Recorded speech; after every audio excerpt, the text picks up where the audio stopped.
Ray na Mani ni marafiki wakubwa sana tokea utotoni. Hawa majamaa wanajipatia ulaji kwa kuwaibia wafanyabiashara wa dawa za kulevya.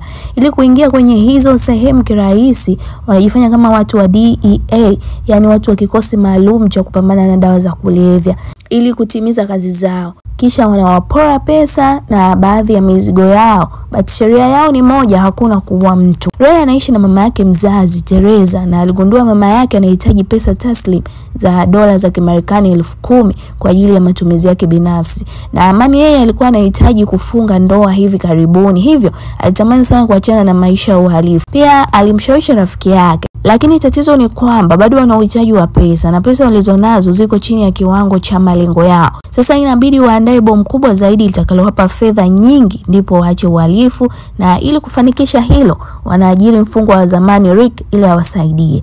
Na Rick anapendekeza kwamba wanaweza kupata dau kubwa zaidi kama wataenda kuiba kwenye maabara ya methamphetamine huko Otsaville.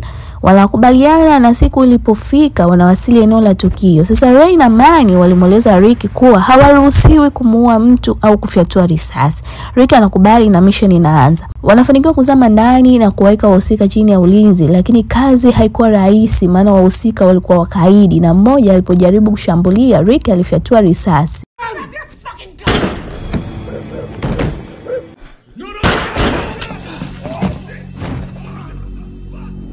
Kashishi ndio ikawa hapo, vurugu mechi, miguno na risasi tu ndio vilisikika. Sasa watu wote wakawa hapo chini, ni Ray na Mani tu ndio walinusurika, na kwa bahati mbaya maabara ikaanza kuwaka moto na kulipuka. Ikabidi watoroke, lakini hawakuondoka mikono mitupu, walichukua pesa na stock baadhi. Sasa wasichokijua ni kwamba wamechochea moto ambao hauzimiki kwa maji wala mchanga, kwa eneo waliloenda kuiba linamilikiwa na mtu hatari sana. Na wakiwa njiani aliwapigia simu akawataka warudishe kila kilicho chake, lakini majamaa wakakaza, na solution pekee wakaona watupe na wateketeze dhana zote walizokuwa wanazitumia ili waishi maisha ya kawaida. Lakini haikuishia hapo. Jamaa aliendelea kuwawinda usiku na mchana, na hapo kawa mwanzo mbaya wa maisha yao. Na tukumbuke pia polisi wapo kwenye msako, na mmoja kati ya wafanyakazi wa maabara alinusurika. Sasa sijui itakuwaje hapa.